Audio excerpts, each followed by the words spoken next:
Welcome to Medi Circle. Medi Circle में आपका स्वागत है। सेक्स एक ऐसा टॉपिक है जो कि बहुत ज्यादा लेस टॉक्ड है, लेकिन काफी ज्यादा सर्च्ड है इंटरनेट पर। लोग इसके बारे में काफी जानकारियां हासिल करना चाहते हैं। जैसा कि हमें पता है कि इंडिया में लोग सेक्सुअल एंड रिप्रोडक्टिव हेल्थ के बारे में ज्यादा बातें नहीं करते हैं। बच्चों को भी ये जानकारी अपने माता पिता से नहीं मिलती है, और बहुत सारे ऐसे युवा होते हैं जिन्हें ये जानकारी के अभाव में वो काफी समस्याओं में पड़ जाते हैं, और बहुत बार वो इस परेशानियों से जूझ रहे होते हैं और अपनी समस्याओं का समाधान ढूंढ रहे होते हैं। इसी तरह से सेक्सुअल एंड रिप्रोडक्टिव हेल्थ को अगर बराबर ध्यान नहीं दिया गया तो इसके साथ बहुत सारी बीमारियां होने का भी खतरा होता है, जो कई तरह के इन्फेक्शन से होती है, जिन्हें हम लोग एसटीडी या सेक्सुअली ट्रांसमिटेड डिजीजेस के बारे में तरह से जानते हैं। इस विषय पे सबसे ज्यादा इम्पोर्टेंट है जागरूकता, यानी कि अवेयरनेस लाना। अवेयरनेस ही इस समस्या का एकमात्र समाधान है। इसलिए मेडी सर्कल ने एक स्पेशल सीरीज की शुरुआत की है जिसका नाम है बिंदास बोल विद डॉक्टर कुमार। पहले आपको बताते हैं कि मेडी सर्कल क्या है। मेडी सर्कल एक online health care news portal है। ये एक ऐसा हेल्थ केयर पोर्टल है जो आपको आपके स्वास्थ्य से संबंधित सभी जानकारियों को डायरेक्टली डॉक्टर्स और हेल्थ प्रोफेशनल्स के द्वारा आप तक पहुंचाता है।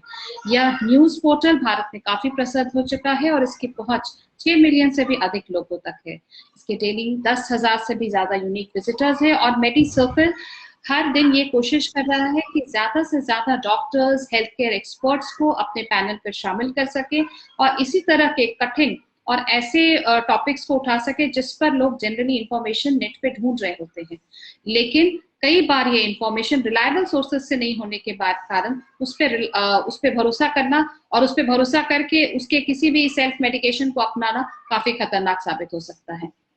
तो जैसा कि मैंने बताया, बिंदास बोल विद डॉक्टर कुमार, ये है सीरीज का नाम। और डॉक्टर कुमार एक साइकेट्रिस्ट है और addiction specialist, sexologist, speaker, mental एवं सेक्सुअल हेल्थ एजुकेटर भी हैं। साथ ही साथ वो उमंग क्लिनिक नागपुर से जुड़े हुए हैं। उन्होंने इसके पहले king Edward memorial hospital Mumbai में भी मेडिकल ऑफिसर के कोऑर्डिनेटर का पद संभाला है, तथा वे दी नेशनल एडिक्शन सर्वे के तहत टेक्निकल ट्रेनर भी रह चुके हैं। इनका लक्ष्य है डी एडिक्शन एवं सेक्सुअल हेल्थ के क्षेत्र में सही और सटीक जानकारी तथा सही और परिपूर्ण इलाज ज्यादा से ज्यादा लोगों तक पहुंचा पाना। Hello doctor Kumar, welcome to Medi Circle. Medi Circle में आपका स्वागत है। Good evening Smita ji. Thank you doctor Kumar. जैसा कि हमने अपने टीजर में ही बताया था कि आज के हमारे बिंदास बोल का टॉपिक है मास्टरबेशन या हस्तमैथुन। ये सही है या गलत? हस्तमैथुन एक ऐसा विषय है जिसके बारे में लोग सेक्स से भी कम चर्चा करते हैं। इसके विषय में सही जानकारी प्राप्त करना या सही इंफॉर्मेशन को ढूंढना बहुत जरूरी है, ताकि आप अज्ञानता की वजह से या मिस इन्फॉर्मेशन की वजह से किसी बड़े समस्या में या प्रॉब्लम में न फंस जाए। सो मैस्टरबेशन और हस्तमैथुन से रिलेटेड जिन सवालों पर हम चर्चा करेंगे, उसमें पहला सवाल लेते हैं और डॉक्टर कुमार से सीधे पूछते हैं कि हस्तमैथुन या मास्टरबेशन का मतलब क्या होता है? हस्तमैथुन या मास्टरबेशन, जब हम इस चीज़ के बारे में चर्चा करने के बारे में सोच रहे हैं, समझने की कोशिश कर रहे हैं, तो बेसिकली मूल स्वरूप से हम ये समझना है कि हमारे जो जेनाइटल्स हैं, जनेंद्रिय जिसे कहते हैं, सेक्स ऑर्गन्स, उसे हम सेक्स की इच्छा पूर्ति करने के लिए, मतलब सेक्स की इच्छा जो हमारे मन में जगी है उसकी पूर्ति करने के लिए, सेटिस्फैक्शन लेने के लिए खुद ही अपने सेक्सुअल ऑर्गन्स को स्टिमुलेट करना, मतलब उसे उत्तेजित करना और फिर उसका सेक्स का आनंद प्राप्त करना। सेल्फ स्टिमुलेशन, खुद ही को स्टिमुलेट करना और खुद ही को स्टिमुलेट करने के बाद इसकी इच्छा पूर्ति करना। तो इसे हम मास्टरबेशन या हस्तमैथुन करेंगे। अलग अलग भाषाओं में, कोलोकियल टर्म्स में अलग अलग तरह से इसको वर्णन किया गया है। सुड़का मारना, हाथ से हिलाना, हिलाते हो क्या, मुठ मारना, मराठी में भट्टी मारना एक एरिया में कहा जाता है। ऐसे अलग अलग कोलोकियल टर्म्स है। बेसिकली बात पूरी मिलाकर यही बन जाती है कि अपने ही हाथों से अपने जनेंद्रिय, अपने लिंग या अपने योनि को उत्तेजित करना और फिर सेक्स का आनंद खुद ही प्राप्त करना, तो इसे मास्टरबेशन कहेंगे। तो डॉक्टर कुमार, जैसा कि आपने हमारे पूरा पिछले इंटरव्यू में बताया था हमारे दर्शकों को कि लोगों में बहुत तरह के ड्राइव्स होते हैं। खाने की इच्छा, पानी पीने की इच्छा, वो हर एक ड्राइव होती है, जिसमें सेक्स भी एक ड्राइव है। तो वो उसके लिए क्या मास्टरबेशन का यूज किया जाता है? जी, जो मैंने ड्राइव्स की बात कही थी, मूलभूत जरूरतें, प्रकृति से मिली मूलभूत जरूरतें जैसे नींद, भूख, प्यास, उसी तरह सेक्स भी एक मूलभूत जरूरत है। तो जब हमें इस जरूरत की इस मूलभूत ड्राइव की जरूरत पूरी करनी होती है तो हमारे पास दो तरीके रहते हैं, या सेक्स आमतौर पर दो तरीकों से सेटिस्फाई किया जा सकता है। सेक्स की जरूरत, सेक्स की इच्छा, उसे दो तरीकों से सेटिस्फाई किया जा सकता है, या तो हमारे साथ एक पार्टनर है, एक साथी है, या फिर हम खुद ही अपनी इच्छा को स्वयं सेवा, सेल्फ स्टिमुलेशन से पूरी कर सके। सो मास्टरबेशन यही एक तरीका है जिसमें हम सेक्स की इच्छा या सेक्स की जो कामोत्तेजना जागी हुई है उसे हम खुद को ही उत्तेजित करके, सेल्फ स्टिमुलेट करके खुद को सेटिस्फाई करते हैं। और डॉक्टर कुमार, इसमें मेरा आगे का ये सवाल है कि मास्टरबेशन जनरली मेल्स या मर्दों से ही जुड़ा हुआ माना जाता है, तो क्या औरतें भी हस्तमैथुन या मास्टरबेशन करती हैं, या ये सिर्फ मर्दों तक सीमित रहता है? देखिए, जैसे मैंने कहा कि भूख तो मर्द और औरत दोनों को लगती है, प्यास ये भी एक बेसिक ड्राइव है, दोनों में इस बराबर तरीके से, नींद ये भी एक बेसिक ड्राइव है, मूलभूत प्राकृतिक जरूरत है, ये भी दोनों में से एक ही समान होती है। तो उसी तरह सेक्स की इच्छा भी मर्द और औरत दोनों में एक समान ही जागृत होती है। तो जब साथी के अभाव में कोई साथी नहीं होता है तो सेक्स की इच्छा जागृत होती है। तो जिस तरह मर्द हस्तमैथुन करते हैं, मास्टरबेशन करते हैं, उसी तरह औरतें, फीमेल्स भी हस्तमैथुन या मास्टरबेशन करके खुद की सेक्स की इच्छा खुद ही सेटिस्फाई करती है, मतलब खुद की इच्छा को खुद ही सेटिस्फाई करती है। जी। और डॉक्टर कामले, यहाँ पे मैं एक सवाल शामिल करना चाहूंगी, जो हमारे एक ऑडियंस से एक क्वेश्चन, एक सवाल हमारे पास आया है। ये कॉलेज में पढ़ने वाले 19 साल के एक युवा का सवाल है कि क्या हस्तमैथुन करने से मेरी याददाश्त कमजोर हो जाएगी? आपका इस बारे में क्या कहना? जी, ये एक बहुत ही आम जुड़ा हुआ एक मिथ है, गलत धारणा है कि हस्तमैथुन करने से ये नुकसान हो जाएगा, वो नुकसान हो जाएगा। उसमें से ही एक ये भी ऐसी धारणा है जो गलत है कि भाई हस्तमैथुन करने से मेरे दिमाग की याददाश्त कमजोर हो जाएगी। नहीं, ऐसा कुछ भी नहीं होता। हमारे हस्तमैथुन ये जैसे शरीर की अलग अलग प्रक्रियाएं होती है, अलग अलग एक्टिविटीज होती है, उसी तरह की एक एक्टिविटी है। जैसे हम चलने की जरूरत है तो चलते हैं, जैसे हमें दौड़ने की जरूरत है तो हम दौड़ते हैं, उसी तरह हमें सेक्स की जरूरत है तो हम हस्तमैथुन करते हैं। तो जैसे दौड़ने से दिमाग के ऊपर कोई असर नहीं पड़ने वाला, पैदल चलने से किसी चीज का दिमाग के बुद्धि पर कोई असर नहीं पड़ने वाला, उसी तरह ये एक आम प्रक्रिया है। ऐसी कोई अलग सी प्रक्रिया नहीं कि जिसके वजह से दिमाग कमजोर हो जाए, याददाश्त कमजोर हो जाए। नहीं, हस्तमैथुन का और मेमोरी का कोई भी कनेक्शन नहीं है। हस्तमैथुन करने से कहीं भी किसी भी व्यक्ति की याददाश्त पर कोई बुरा असर नहीं पड़ा है। डॉक्टर कामले, लेकिन मास्टरबेशन से जुड़े हुए कई और ऐसे मिथ्स हैं, ऐसे कई ऐसे चीजें हैं जो जिनके बारे में लोगों को पता ही नहीं कि ये सही है या गलत। इसलिए मैं आपसे एक और ऑडियंस के सवाल को यहाँ रखना चाहूंगी। ये 20 साल के एक युवक है जो इंजीनियरिंग की पढ़ाई कर रहे हैं। उन्होंने हमसे पूछा है, सुना है कि मास्टरबेशन करने से उनके पेनिस, किसी का भी पेनिस का साइज छोटा हो जाता है। ये कितने हद तक सही है? जी, इसके लिए हमारे एक सीनियर कंसल्टेंट है डॉक्टर कोठारी सर, उन्होंने एक बहुत बढ़िया एग्जांपल दिया था, मैं उनकी किताबें फॉलो करता हूँ। तो उन्होंने एक सिंपल सा उदाहरण दिया था कि भाई जबान हम दिन भर इस्तेमाल करते हैं बड़बड़ बड़बड़ बड़बड़ करने के लिए, जबान छोटी हुई है क्या? नहीं हुई ना। आप और हम जिंदगी भर जबान इस्तेमाल कर रहे हैं, छोटी तो कभी नहीं हुई, जो साइज है वैसे। उसी तरह हमारा लिंग, हमारा पेनिस, ये भी हस्तमैथुन के लिए इस्तेमाल करो, सेक्स के लिए इस्तेमाल करो, किसी भी चीज के लिए, दोनों में से एक चीज के लिए इस्तेमाल करो, कोई उसको साइज के ऊपर असर नहीं पड़ने वाला है। उसकी लंबाई, मोटाई, किसी चीज पर भी असर नहीं पड़ता है। तो ये भी बिल्कुल गलत धारणा है कि ऐसा करने से पेनिस के साइज पे कुछ भी असर पड़ेगा या वो छोटा कोई असर नहीं पड़ता। जी। मास्टरबेशन करने से पेनिस के साइज पर कोई बुरा असर नहीं पड़ता।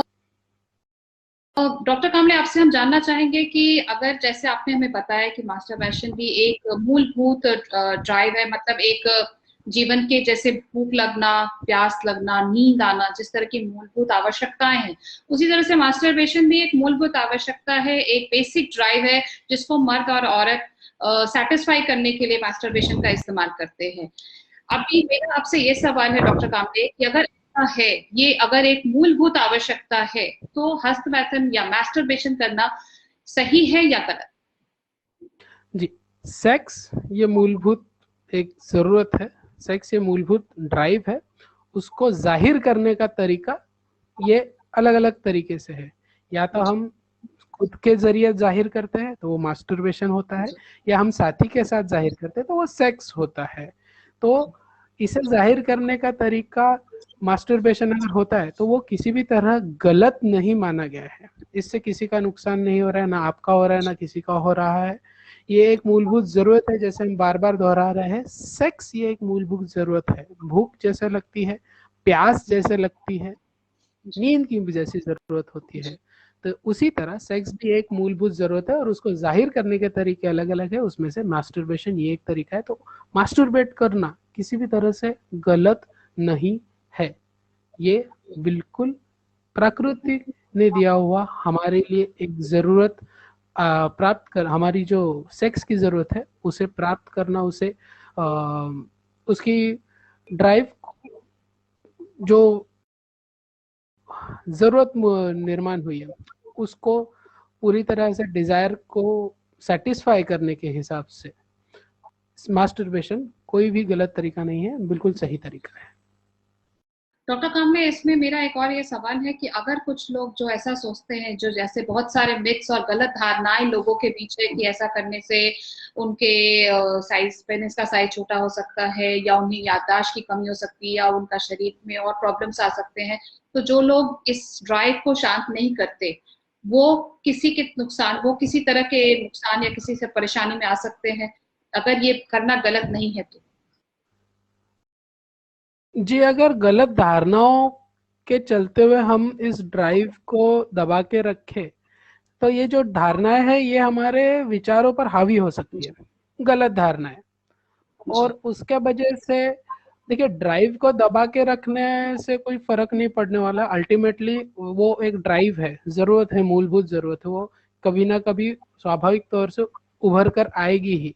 लेकिन उसको हासिल करने का जो तरीका है, या अगर हम मास्टरबेट करते हैं और अगर मास्टरबेट हम कर रहे हैं तो उससे जुड़ी अगर गलत जानकारी या गलत धारणाएं हैं तो मास्टरबेशन के साथ गलत सोच जुड़ जाती है और फिर गिल्टी, ग्लानी आते रहती है क्योंकि गलत धारणाएं उससे जुड़ी हुई है।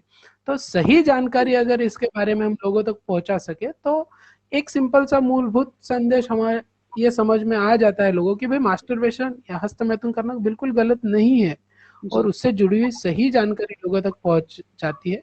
तो ये जो गिल्ट फील होता है, ग्लानी होती है, ये सारी चीजें हट जाएगी और हम आराम से मुक्त मन से सेक्स का आनंद ले सकेंगे, मास्टरबेशन का आनंद ले सकेंगे, हस्तमैथुन का आनंद ले सकेंगे।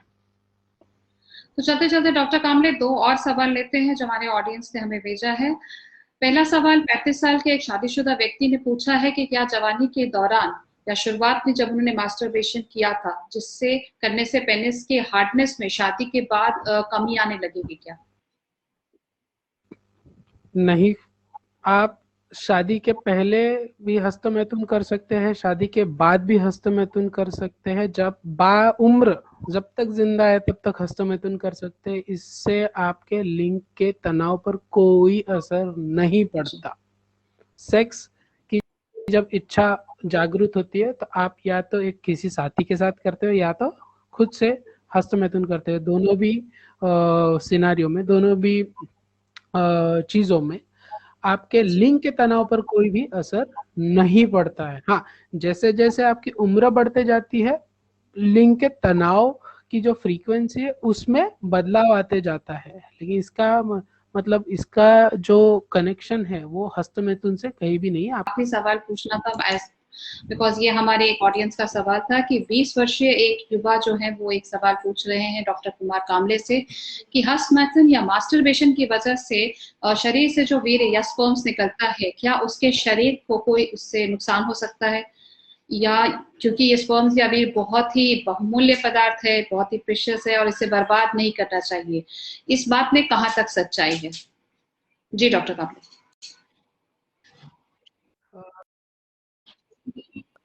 जी, जैसे हमारे शरीर में अलग अलग तरह के पदार्थ बनते हैं, जैसे पेशाब है, टॉयलेट है, संडास है, उसी तरह सीमेन ये भी एक तरीका का एक पदार्थ है। इसका शरीर में जमा रखकर कोई भी उपयोग नहीं होता। इसका उपयोग तभी होता है जब ये शरीर के बाहर जाता है। सीमेन या वीर्य शरीर के बाहर जाता है। वीर्य हर रोज हर दिन पुरुष के, मेल के शरीर में बनते रहता है, लेकिन पुरुष के शरीर में किसी भी तरह के उसे जमा करके रखने की कोई सुविधा नहीं होती है, कोई फैसिलिटी नहीं होती है, इसीलिए वो लगातार बनते रहता है। और इसके बनने में शरीर कोई बहुत अलग तरीके के न्यूट्रिएंट्स का वगैरह कोई इस्तेमाल नहीं करता है, कोई बहुत अलग अलग चीजें इस्तेमाल नहीं होती है। जिस तरह से हमारे शरीर में पेशाब बनती है, संडास बनती है, टॉयलेट बनती है, बाल उगते हैं, तो जो बॉडी में के जो भी पदार्थ है उन्हीं चीजों से ये बनता है। उसी तरह वीर्य भी इन्हीं शरीर के पदार्थों से बना हुआ है। तो अगर ये वीर्य शरीर में बन रहा है, इसे जमा करके रखने की कोई व्यवस्था नहीं है, इसका मतलब इसे बाहर जाना जरूरी है। और ये बाहर निकलने के तरीके कौन से हैं? एक, या तो आप अपने पार्टनर के साथ सेक्स करें। दूसरा, आप अपने पार्टनर के साथ सेक्स नहीं कर पा रहे, मतलब पार्टनर नहीं है, तो आप हस्तमैथुन करते, मास्टरबेशन करते। और अगर आप इन दोनों तरीकों से वीर्य या सीमेन को बाहर नहीं निकाल रहे, तो तीसरा तरीका होता है जो प्रकृति खुद, नेचर खुद, बॉडी खुद ही तय कर लेती है, वो होता है नाइटफॉल या स्वप्न दोष। रात को कुछ दिनों बाद अपने आप वीर्य निकल जाता है। तो वीर्य ये शरीर के बाहर निकलने के लिए ही बना हुआ है, कोई ऐसा स्पेशल पदार्थ नहीं है। ये एक आम सा पदार्थ है जो शरीर में बनता है और जिसे शरीर के बाहर जाने के लिए ही बनाया गया है। तो इसको बाहर निकलने से शरीर को कोई नुकसान नहीं होता है। जैसे हम टॉयलेट को जाते हैं, पेशाब करते हैं या संडास को जाते हैं, इन दोनों प्रक्रियाओं से शरीर को कोई नुकसान नहीं होता है, क्योंकि ये पदार्थ ही बाहर निकलने के लिए बने हुए हैं। तो इसी तरह वीर्य या सीमेन ये भी बाहर निकलने के लिए ही बना हुआ है। तो अगर हम हस्तमैथुन से इसको बाहर निकलते हैं, या सेक्स के द्वारा बाहर निकलते हैं, या प्राकृतिक तौर पे नाइटफॉल के द्वारा ये बाहर निकलता है, तीनों तरीकों से भी ये बाहर जाने पे हमारे शरीर को किसी भी तरह का नुकसान नहीं होता है। तो वीर्य अगर बाहर जा रहा है, हमारे लिए ये प्रकृति ने बाहर निकालने के लिए ही बनाया हुआ पदार्थ है। इससे हमारे शरीर पर इसके बाहर जाने से हमारे शरीर को कोई भी नुकसान आपका बहुत नहीं बहुत शुक्रिया डॉक्टर कामले कि आप मेडी सर्कल पे आए और आपने आस्क द एक्सपर्ट सीरीज के बिंदास बोल के पहले एपिसोड मास्टरबेशन करना सही या गलत टॉपिक से रिलेटेड इतनी सारी जानकारी हमारे दर्शकों के साथ शेयर की। मास्टरबेशन जो कि एक नेचुरल प्रैक्टिस है, इस पर सही जानकारी नहीं होने की वजह से युवाएं गलत धारणाओं पर भरोसा करने लगते हैं। उन्हें लगता है कि ये जो वो सुन रहे हैं अपने फ्रेंड से, अपने रिलेटिव से, यही बातें सही है, जो कई बार काफी हद तक गलत होती हैं। सो हमारे सारे जो भी दर्शक जो इस बिंदास एपिसोड को देख रहे हैं, उनसे हमारी यही एडवाइस है कि अपनी सभी समस्याओं को एक्सपर्ट्स के सामने खुलकर रखें और हमारे आस्क द एक्सपर्ट के अगले शो बिंदास बोल विद डॉक्टर कामले से सेक्स से संबंधित सभी परेशानियों का समाधान पाएं। ये जितने भी दर्शक ये देख रहे हैं, उनसे हम ये आग्रह करेंगे, उनसे रिक्वेस्ट करेंगे कि आप जो भी नेक्स्ट टॉपिक डॉक्टर कुमार कामले से डिस्कस करना चाहते हैं या जिस विषय के बारे में आप ज्यादा जानकारी चाहते हैं, आप team@medicircle.in पे उससे रिलेटेड कोई भी सवाल पूछे और हमें सजेस्ट करें कि हम नेक्स्ट क्या टॉपिक इस सीरीज के नेक्स्ट एपिसोड बिंदास बोल विद डॉक्टर कुमार के साथ उठाएं। तब तक के लिए आज्ञा दीजिए, धन्यवाद।